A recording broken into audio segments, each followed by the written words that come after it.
आजिर internal जो assessment होता test 2024 history होता तो देखा किए के स्कोर कर यार भी समय थी 45 मिनट और फुल मार्क थी 20। एठार मल्टीपल चॉइस 5टी देती आउ तार ऑप्शन तेणु कौटा कौन ठीक देखा। प्रथम देती केउ भाइस रावकर समय प्रत्नतत्व विभाग सृष्टि होता Lord Curzon, Lord Bentinck, Lord Ripon ना लॉर्ड कॉर्नवालिस। यार सठिक आंसर होची लॉर्ड कर्जन को समय प्रत्नतत्व विभाग सृष्टि होता। तापर देती मोहनजोदार शब्दर अर्थ कौन। बहुत सुंदर प्रश्न पचार कि मोहनजोदार शब्दर अर्थ कौन। शांतिर नगर, मृत नगर, बंधुर नगर ना कौनसी नुहे। एटार सठिक आंसर होची मृत नगर बोली कह जाए मोहनजोदार शब्दर अर्थ को। तापर देख क्यों वेदटी सर्वप्राचीन। बहुत सुंदर प्रश्न पचार कि क्यों वेदटी सर्वप्राचीन। ऋग्वेद, सामवेद, यजुर्वेद ना अथर्ववेद। यार सठिक आंसर होची ऋग्वेद।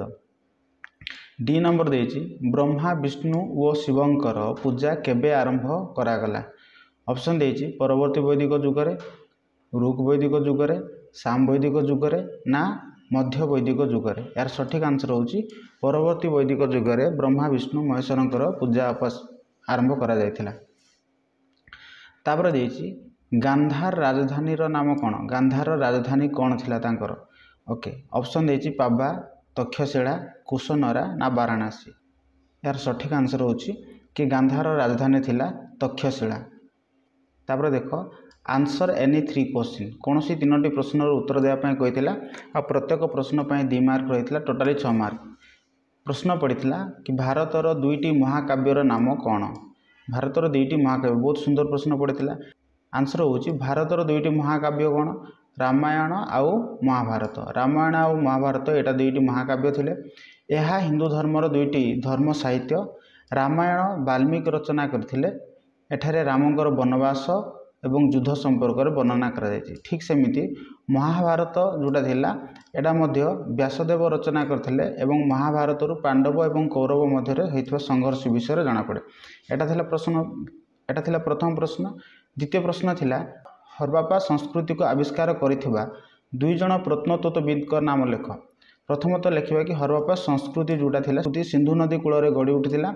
हरप्पा सभ्यता को बा हरप्पा संस्कृति को आविष्कार करथिबा प्रत्नतत्वविद मानक मध्य थिले दयाराम साहनी, राखाल दास आउ ए जो सार्जन मार्शल जे थिले ये ताको सर्वजनीन कहथिले 1924 मसीह।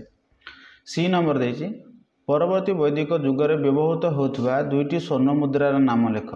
परवर्ती वैदिक जुगरे आंसर होइछि परवर्ती वैदिक जुगरे अनेक गुड़े मुद्रा देखा मिलुथिले मध्य से समय प्रचलित स्वर्ण मुद्रा गुड़ाक थिला निष्क, शतमान एवं कृष्णाल मुद्रा। तो एगुड़ाक से समय प्रचलित स्वर्ण मुद्रा थिला। तापर डी नंबर देछि मगधर 2टी राजधानी नाम कौन थिला। मगधर 2टी राजधानी कथा जदि कहबा मगध आधुनिक पाटना एवं गया जिला को लेकिन गठित होता। मगधर प्राचीन राजधानी थिला गिरिब्राज बा पुराणा राजगृह। किंतु परवर्ती समय जेते अजात शत्रु थिले यही अजात शत्रु समय एटा पाटलिपुत्र रे परिवर्तित होता। तेणु 2टा राजधानी कौन प्रथमे थिला गिरिब्राज बा पुराणा राजगृह। परवर्ती समय कौन होता कि पाटलिपुत्र होता। एटा पटली लिखा जाइछि पाटलिपुत्र थिला यार राजधानी। तापर देख ई नंबर देछि ख्रीष्टपूर्व 6ठ शताब्दी रे भारत रे 2टी गणतांत्रिक राष्ट्र नाम कौन। तो भारत में ख्रीष्टपूर्व 6ठ शताब्दी रे भारत में कौन कौन गणतांत्रिक राष्ट्र थिला। ख्रीष्टपूर्व 6ठ शताब्दी रे भारत में 2टी गणतांत्रिक राष्ट्र थिला भ्रजी आउ मल्ल। ये 2टा थिला गणतांत्रिक राष्ट्र। भ्रजी राष्ट्र जोटा गंगा नदीर उत्तर भागरू नेपाल पर्यंत विस्तृत लाभ करथिला। पश्चिम रे गंडक नदी यहाँ मल्ल राष्ट्र ठारू अलग करुथिला। भ्रजी राष्ट्र एक गणतांत्रिक राष्ट्र थिला। यह 8टी राष्ट्र को नहीं गठित होता आउ यार राजधानी थिला वैशाली। ठीक सेमिति मल्ल राज्य कथा कहबा मल्ल राज्य मध्य गणतंत्र राष्ट्र थिला। यह कुकु नदी द्वारा 2 भाग विभक्त होता और यार राजधानी थिला कुशनरा एवं पाबा। 3 नंबर प्रश्न देख से कही आंसर एनी 3 क्वेश्चन। एटा मध्य हमको कौन सी 3टी प्रश्नर उत्तर लिखबार अच्छी। प्रथम प्रश्न देछि हुएनसा। हुएनसा किए थिले। हुएनसा कथा जदि आम कहबा हुएनसा चीन रो परिभ्राजक थिले जे कि हर्षवर्धन समय भारत को आसथिले। हुएनसा चीन रो परिभ्राजक थिले एवं हर्षवर्धन समय भारत को आसथिले। से ख्रीष्टपूर्व 627 रु 627 ରୁ 644 ମସିହାରେ ଭାରତର ପଦାର୍ପଣ କରିଥିଲେ। ସେ ସିୟୁକି ନାମକ ପୁସ୍ତକ ଲେଖିଥିଲେ। ସେଥିରେ ତତ୍କାଳୀନ ଭାରତର ଅବସ୍ଥା ବିଷୟରେ ଜାଣି ହେଉଥିଲା। ଏବଂ ଏଇ ଯେଉଁ ହୁଏନ୍ସା ଯିଏ ଥିଲେ ସେ 639ରେ ସେ ଓଡ଼ିଶାକୁ ଆଗମନ କରିଥିଲେ। ଏଇଟା ଥିଲା ତାଙ୍କର ହୁଏନ୍ସାଙ୍କର ବିବରଣୀ। ସେମିତି ସଭା ଆଉ ସମିତି ବିଷୟରେ ଲେଖ। ସଭା ଆଉ ସମିତି କ'ଣ? ଏଇଟା ବୈଦିକ ଯୁଗ କଥା କହିଛି।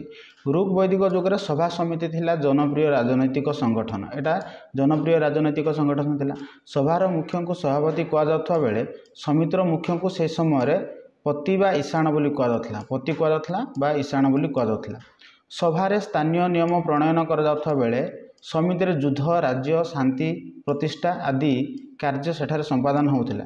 ସେହିପରି ଭାବରେ ଯଦି ପରବର୍ତ୍ତୀ ବୈଦିକ ଯୁଗ କଥା ଯଦି କହିବା ତାହେଲେ ସଭା ଆଉ ସମିତିର କ୍ଷମତା ହ୍ରାସ କରାଯାଇ ସଭାକୁ ସମ୍ପୂର୍ଣ୍ଣ ମାତ୍ରାରେ ହ୍ରାସ କରାଯାଇଥିଲା। ଏହି ସମୟରେ ସମିତିରେ ନାରୀମାନଙ୍କର ଯେଉଁ ସ୍ଥାନ ଥିଲା ସେ ସମିତିରେ ନାରୀମାନଙ୍କର ସ୍ଥାନ ଆଉ ରହିଲା ନାହିଁ। ଆଦି ବୈଦିକ ଯୁଗରେ କିନ୍ତୁ ନାରୀମାନଙ୍କର ସ୍ଥାନ ସଭା ଓ ସମିତିରେ ଉଭୟଠାରେ ଥିଲା। କିନ୍ତୁ ପରବର୍ତ୍ତୀ ବୈଦିକ ଯୁଗରେ ନାରୀମାନଙ୍କର ସ୍ଥାନ ସଭା ଓ ସମିତିରୁ ବାଦ ପଡ଼ିଯାଇଥିଲା। ସି ଦେଇଛି ବୃହତ୍ ସ୍ନାନାଗାର। ଏଇଟା ହରପ୍ପା ସଭ୍ୟତାର ଆସିଛି। ଓକେ, ବୃହତ୍ ସ୍ନାନାଗାର କଥା ଯଦି କହିବା ହରପ୍ପା ସଭ୍ୟତାର ସବୁଠୁ ଆକର୍ଷଣୀୟ ଥିଲା ବୃହତ୍ ସ୍ନାନାଗାର। ମହେଞ୍ଜୋଦାର ଆବିଷ୍କୃତ ହୋଇଥିବା ସ୍ନାନାଗାରର ଦୈର୍ଘ୍ୟ ଥିଲା 12 ମିଟର ଏବଂ ପ୍ରସ୍ଥ ଥିଲା 7 ମିଟର ଆଉ ଏହାର ଗଭୀରତା ଥିଲା 3 ମିଟର।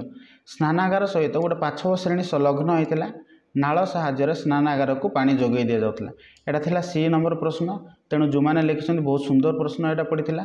ଓକେ, 4 ନମ୍ବର ପ୍ରଶ୍ନ ଦେଇଛି ଚତୁରାଶ୍ରମ କ'ଣ? ଚତୁରାଶ୍ରମ, 4ଟି ଆଶ୍ରମକୁ ଆମେ କହିଥାଉ ଚତୁରାଶ୍ରମ। ଚତୁରାଶ୍ରମ କ'ଣ? ପରବର୍ତ୍ତୀ ବୈଦିକ ଯୁଗରେ ଆର୍ଯ୍ୟମାନେ ଚତୁରାଶ୍ରମ ପାଳନ କରୁଥିଲେ। କ'ଣ ସେ ଚତୁରାଶ୍ରମ ଥିଲା? ପ୍ରଥମ ଥିଲା ବ୍ରହ୍ମଚର୍ଯ୍ୟ, ଗ୍ରାହସ୍ଥ୍ୟ, ବାନପ୍ରସ୍ଥ ଏବଂ ସନ୍ନ୍ୟାସ। এই 4ଟି ଯେଉଁ ଅବସ୍ଥା ଥିଲା ତାକୁ କୁହାଯାଉଥିଲା ଚତୁରାଶ୍ରମ। କ'ଣ କ'ଣ? ବ୍ରହ୍ମଚର୍ଯ୍ୟ ଅବସ୍ଥାରେ ଛାତ୍ରମାନେ ଗୁରୁକୁଳରେ ଶିକ୍ଷା ଲାଭ କରୁଥିଲେ। ଏଇଟା ଥିଲା ପ୍ରଥମ ଆଶ୍ରମ ଯେଉଁଟା ଥିଲା ବ୍ରହ୍ମଚର୍ଯ୍ୟ। ଗୁରୁକୁଳରେ ଶିକ୍ଷା ଲାଭ କରିସାରିଲା ପରେ ସେମାନେ ଗ୍ରାହସ୍ଥ୍ୟ ଜୀବନ ଯାପନ କରୁଥିଲେ। ଏଇଟା ଥିଲା ତାଙ୍କର ସେକେଣ୍ଡ ଆଶ୍ରମ। ଅର୍ଥାତ୍ ସେମାନେ ବିବାହ କରୁଥିଲେ ଏହି ସମୟରେ ଆଉ ପ୍ରଜନନ କରୁଥିଲେ। ସେମିତି ତୃତୀୟ ଆଶ୍ରମ ଥିଲା ବାନପ୍ରସ୍ଥ। ବାନପ୍ରସ୍ଥରେ କ'ଣ କରୁଥିଲେ? ଏମାନେ ସାଂସାରିକ ମୋହମାୟା ଠାରୁ ଦୂରେଇ ଯାଇ ଜଙ୍ଗଲରେ ରହୁଥିଲେ। ଆଉ ଶେଷ ଆଶ୍ରମ ଥିଲା ସନ୍ନ୍ୟାସ। ତେଣୁ ଏଇଟା ଥିଲା ଚତୁରାଶ୍ରମ। ବହୁତ ସୁନ୍ଦର ପ୍ରଶ୍ନ ପକାଇଥିଲା। ଓକେ, ତାପରେ ଦେଖ ଲାଷ୍ଟ ଯେଉଁଟା ରହିଛି ପରବର୍ତ୍ତୀ ବୈଦିକ ଯୁଗରେ ନାରୀମାନଙ୍କର ସ୍ଥାନ କିପରି ଥିଲା? ପରବର୍ତ୍ତୀ ବୈଦିକ ଯୁଗରେ ନାରୀମାନଙ୍କର ପ୍ରାଧାନ୍ୟ ହରାଇ ବସିଥିଲେ। ସେମାନେ ନାରୀମାନେ ନିଜର ପ୍ରାଧାନ୍ୟ ହରାଇ ବସିଥିଲେ। ସେମାନେ ରାଜନୈତିକ କ୍ଷେତ୍ରରେ, ଆଧ୍ୟାତ୍ମିକ କ୍ଷେତ୍ରରେ, ସାଂସ୍କୃତିକ କ୍ଷେତ୍ରରେ, ପ୍ରତ୍ୟେକ କ୍ଷେତ୍ରରେ ସେମାନେ ପୁରୁଷମାନଙ୍କର ପ୍ରାଧାନ୍ୟ ଦେଖିବାକୁ ମିଳୁଥିଲା। ଏହି ସମୟରେ ବୈଦିକ ମନ୍ତ୍ର ରଚନା କରିବାର ଅଧିକାର ସେମାନେ ହରାଇ ବସିଥିଲେ। ଆଦି ବୈଦିକ ଯୁଗ କଥା ଯଦି ଆମେ କହିବା ସେମାନେ ବୈଦିକ ମନ୍ତ୍ର ମଧ୍ୟ ରଚନା କରୁଥିଲେ। ତାପରେ ଦେଇଛି ପୁରୁଷମାନଙ୍କ ସହିତ ସମିତିରେ ସେମାନଙ୍କର ଆଉ ସ୍ଥାନ ଦିଆଗଲା ନାହିଁ। ପୂର୍ବରୁ ଆଦିବୈଦିକ ଯୁଗରେ ନାରୀମାନଙ୍କର ମଧ୍ୟ ସଭା ସମିତିରେ ସ୍ଥାନ ଥିଲା, କିନ୍ତୁ ପରବର୍ତ୍ତୀ ବୈଦିକ ଯୁଗରେ ନାରୀମାନଙ୍କ ସମିତିରେ ସ୍ଥାନ ଦିଆଗଲା ନାହିଁ। ବା ସେ କହୁଛି ସେମାନଙ୍କର ପିତା ବା ପତିଙ୍କର ଯେଉଁ ସମ୍ପତ୍ତି ଥିଲା ସେମାନଙ୍କ ଉପରେ ପରବର୍ତ୍ତୀ ବୈଦିକ ଯୁଗରେ କୌଣସି ଅଧିକାର ରହିଲା ନାହିଁ। ଏହା ଥିଲା ପରବର୍ତ୍ତୀ ବୈଦିକ ଯୁଗର ନାରୀମାନଙ୍କର ସ୍ଥାନ। ତେଣୁ କିଏ କେତେ ନମ୍ବର ରଖିଛ ନିଜେ ଚେକ୍ କରି ଦେଖ। ଧନ୍ୟବାଦ।